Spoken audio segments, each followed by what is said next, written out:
Бүгін біз сендермен бірге зерттеу жұмысын жүргіземіз.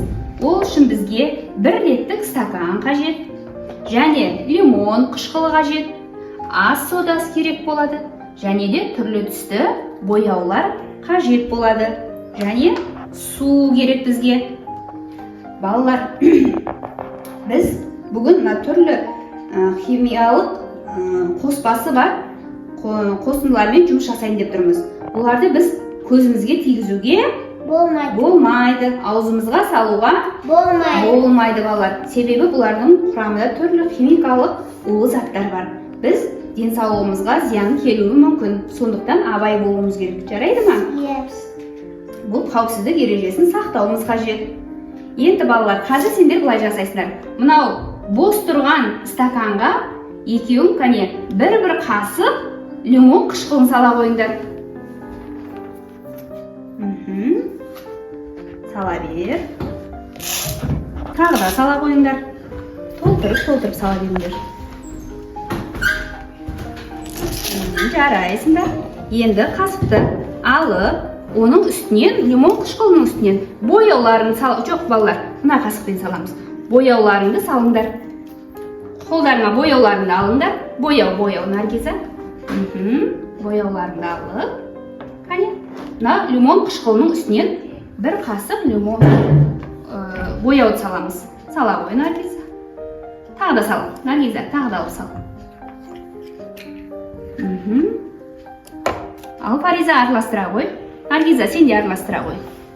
Бояуды орнына қоя қой. Енді араластырамыз. Енді балалар, осының үстіне суды құямыз. Қане? Ішіне сала сал, Наргиза. Қасық сал ішіне. Үстіне су құямыз. Наргиза, су құя. Қане, мен көмектесіп жіберейін. Құя бер, қорқпа, Фариза. Құя беріңдер. Бәрін құя беріңдер. Құя бер. Құй. Мына сызығына дейін жеткізіп, тоқтат, Наргиза. Құя бер сен, Фариза. Наргиза, сен болды қоя сал суыңды. Құя бер.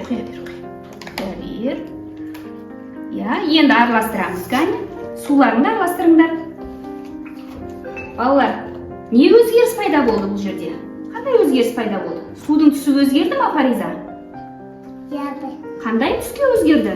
Жасыл түс. Өте тамаша. Наргиза, сенің суың түсі қандай түске өзгерді? Қызыл. Өте тамаша. Жарайсыңдар балалар. Енді қасықтарыңды алып, мына жерге қоя қойыңдар салфеткаға. Өте тамаша. Енді балалар, мына толтырып бір қасық судың үстіне не саламыз? Ас содасын толтырып сал, Фариза, толтырып ал. Қане, мен саған көмектесейін. Ал, сала ғой, Фариза. Сал. Қандай керемет! Не қылды балалар біздің суымыз? Көпіршік. Өте дұрыс. Міне, көпіршік шықты, балалар, Біз жаңа мына лимон қышқылының үстінен ас содасын салған кезде суымыз не қылды? Көпіршікті дұрыс айтасыңдар. Себебі біздің мынау ас содамыздың құрамында көмір қышқылды натрий бар. Сол мына лимон қышқылымен араласқанда ол бізге не қылады екен? Көпіршік шығады екен. Міне өте тамаша балалар. Сендерге ұнады ма? Жарайды. Балалар, бірақ сендер бұны өздіктеріңе жасауға болмайды. Үлкендердің көмегімен жасауларың керек. Жарайды ма? Өз беттеріңше жасауға болмайды. Біз қауіпсіздік ережесін үнемі не істеуіміз керек? Сақтау керек. Өте дұрыс айтасыңдар. Жарайсыңдар балалар.